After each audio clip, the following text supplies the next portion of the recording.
இன்றைக்கி நம்ம பார்க்க போகிற ரெசிபி நல்ல ஒரு சுவையான கீரை மசியல். சிம்பிளாக அண்ட் ஈஸியாக செய்யக்கூடிய ஒரு ஹெல்த்தியான ரெசிபி இது. நாம் டக்குன்னு செஞ்சிடலாங்க. 2 வகையாக பருப்பு சேர்த்து சத்தான கீரை சேர்த்து அருமையான கீரை மசியல் செய்ய போகிறோம். ரொம்ப ரொம்ப சுவையாக இருக்கும். குழந்தைங்கள்லேருந்து பெரியவங்க வரைக்கும் எல்லாருமே ரொம்ப விரும்பி சாப்பிடுவாங்க. இப்போ இதுக்கு தேவையான பொருளை பார்த்துடலாம். ஒரு கட்டு பொன்னாங்கண்ணி கீரை வாங்கி வச்சுருக்கேன். நல்லா பெரிய கட்டாக இருக்குது, அதனால் நான் பாதி மட்டும்தான் இதில் சேர்த்துக்க போகிறேன். பருப்பு, துவரம்பருப்பு ஒரு 3 டேபிள் ஸ்பூன், பாசிப்பருப்பு ஒரு 3 டேபிள் ஸ்பூன் எடுத்து வச்சுருக்கேன். பூண்டு, ஜீரகம், சின்ன வெங்காயம், தக்காளி இது எல்லாமே நம்ம சேர்த்துக்க போகிறோம். பொன்னாங்கண்ணி கீரையை அந்த தண்டெல்லாம் விட்டுட்டு இந்த இலையை மட்டும் நம்ம பறித்து எடுத்துக்கலாம். தண்டு வந்து இந்த தளவில் இருக்கிறது மட்டும் அப்படியே கிள்ளி எடுத்துக்கலாம். இந்த மாதிரி நல்லா பறித்து எடுத்துக்கலாம். பொன்னாங்கண்ணி கீரையில் நிறைய சத்துக்கள்லாம் இருக்குது. கண்ணுக்கு கூட ரொம்ப நல்லது. இந்த மாதிரி பொரித்து எடுத்து அலசி எடுத்து வச்சுக்கலாம். இப்போ 3 டேபிள் ஸ்பூன் அளவுக்கு துவரம் பருப்பு, 3 டேபிள் ஸ்பூன் அளவுக்கு பாசி பருப்பை லைட்டாக ஒரு வறுத்து சேர்த்துருக்கேன். சேர்த்துட்டு இதை நல்லா தண்ணி விட்டு நல்லா கழுவி எடுத்துக்கலாம். ஒரு 2-3 டைம் நல்லா தண்ணி விட்டு கழுவி எடுத்து வச்சுக்கலாம்.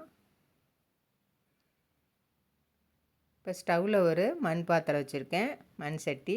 அதில் இந்த பருப்பு வகையெல்லாம் கழுவிட்டு தண்ணியெலாம் வடிச்சிட்டு சேர்த்துக்கலாம். இப்போ தண்ணி வந்து ஒரு 1/2 லிட்டருக்கு மேலே சேர்த்துக்கிறேன் பருப்பு வேகிறதுக்காக. இப்போ ஜீரகம் 1/4 டீஸ்பூனு, சின்ன வெங்காயம் ஒரு கைப்பிடி அளவுக்கு சேர்த்துருக்கேன். மஞ்சத்தூள் 1/2 டீஸ்பூன் அளவுக்கு சேர்த்துருக்கேன். இப்போ நான் வந்து விளக்கெண்ணெய் சேர்த்துருக்கேன், நீங்கள் நல்லெண்ணெய் கூட சேர்த்துக்கலாம். விளக்கெண்ணெய் 2 ஸ்பூன் அளவுக்கு சேர்த்துருக்கேன். இப்போ இதை மூடி போட்டு மூடி வச்சிடலாம். நல்லா பருப்பு ஒரு 3/4 வாசி வேகட்டுன்னு அப்புறமே நம்ம கீரையை சேர்த்துக்கலாம். இப்போ பருப்பு நல்லா 3/4 வாசி அளவுக்கு வெந்து வந்துருச்சு பாருங்கள். நல்லா வெந்துருச்சு பாருங்கள். நம்ம குக்கரில் வைக்கிறதோட இந்த மாதிரி வெளியிலே வச்சு வேக வச்சு எடுத்து வச்சுக்கலாம். இப்போ நாம் பறித்து க்ளீன் பண்ணி கழுவி எடுத்து வச்ச கீரையை சேர்த்துக்கலாம். நல்லா சேர்த்து கலந்து விட்டுடலாம்.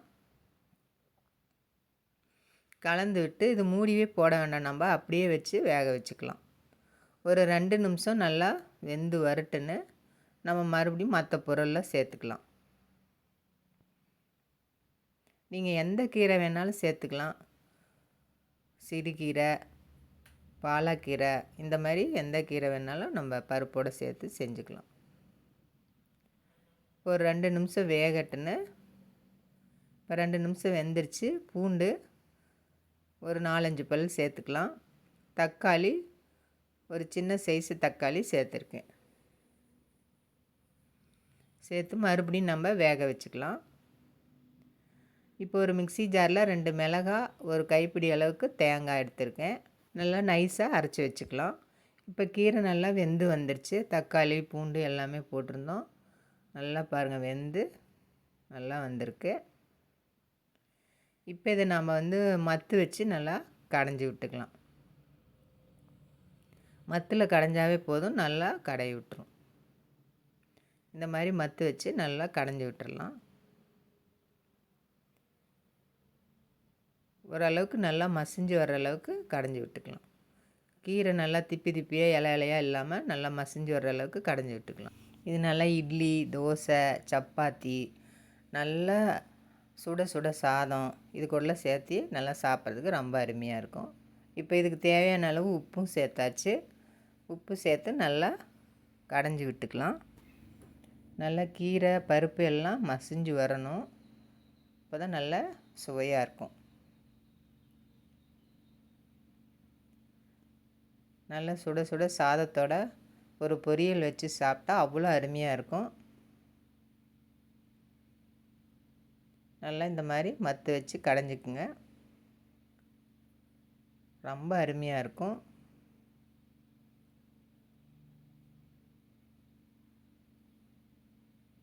நல்லா இப்போ கடைஞ்சி எடுத்தாச்சு.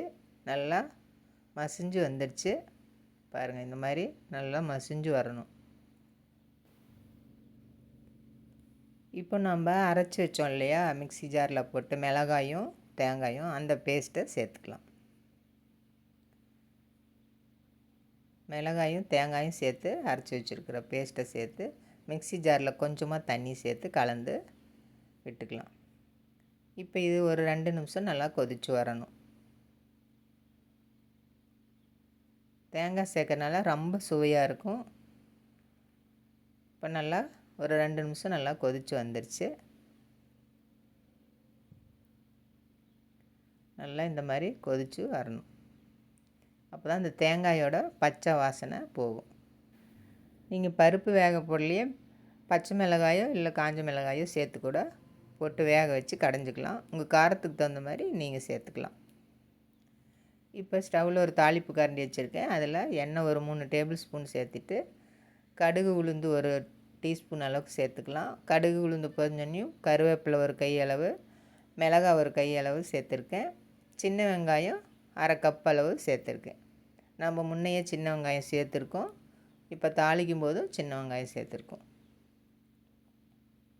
மிளகாய் வந்து உங்கள் காரத்துக்கு தகுந்த மாதிரி கூட்டியோ குறைச்சோ சேர்த்துக்கலாம். இதோடு நீங்கள் பெருங்காயத்தூளும் ஒரு 1/2 டீஸ்பூன் அளவுக்கு சேர்த்துக்கலாம்.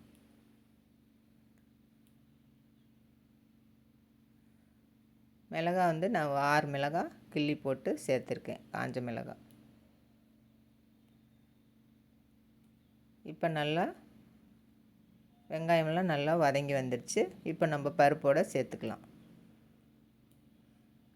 கீரை பருப்பு கடைஞ்சி வச்சுக்கோங்கள, அதோடு சேர்த்து நல்லா கலந்து விட்டுறலாம்.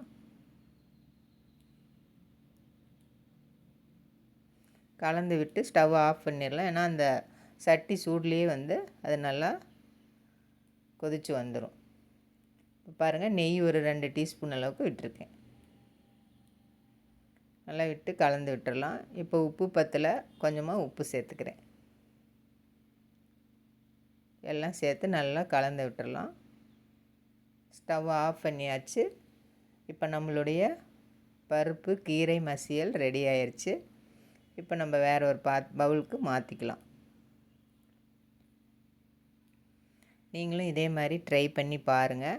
இட்லி, தோசை, சப்பாத்தி, அதை விட சுட சுட சாதத்தோட நெய் விட்டு பொரியல் சேர்த்து சாப்பிட்றதுக்கு அவ்வளோ அருமையாக அட்டகாசமாக இருக்கும். குழந்தைங்கள்லேருந்து பெரியவங்க வரைக்கும் இந்த மாதிரி செஞ்சு கொடுத்தீங்கன்னா நல்லா விரும்பி சாப்பிடுவாங்க. வாரத்தில் ஒரு 2 டைமாவது கீரையை உணவோடு சேர்த்துக்கணும். இந்த மாதிரி பருப்போடு சேர்த்து கொடுத்தீங்கன்னா எல்லாருமே விரும்பி சாப்பிடுவாங்க. அந்தளவுக்கு ரொம்ப சுவையாக இருக்கும். ரொம்ப ஹெல்த்தியானதும் கூட. கீரையும் பருப்பும் நல்ல புரோட்டீன் சத்துலாம் நிறையா இருக்குது. நீங்களும் செஞ்சு பாருங்கள். லைக் பண்ணுங்கள், ஷேர் பண்ணுங்கள், சப்ஸ்கிரைப் பண்ணுங்கள். நன்றி, வணக்கம்.